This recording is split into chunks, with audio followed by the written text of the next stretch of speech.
Now let's finally talk about the shared responsibility of AWS and your responsibility.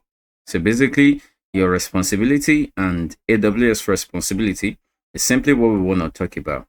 And you as a customer, this is your responsibility. Yeah? Your responsibility is about you creating your operating system, or you're setting up your network and your firewall.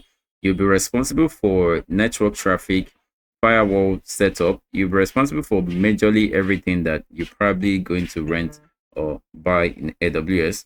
And the AWS is simply responsible for the storage, the compute, the regions, the availability zones, the edge locations, okay, the database. So AWS is responsible for that. And I'm showing us this shared responsibility because in during the exam, this question would most likely come out that what is your responsibility? You can also access the responsibilities if you want to know more. And that's the link right here below here. So you should already understand your responsibility and AWS responsibility right in this case.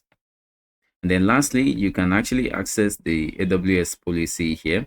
But it's if you, in summary though, you don't use it for illegal or harmful or offensive content, and there's no security violations. You don't, no network abuse.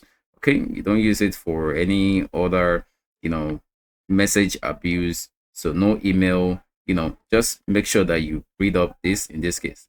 Okay, and that's your shared responsibility and AWS's in this case.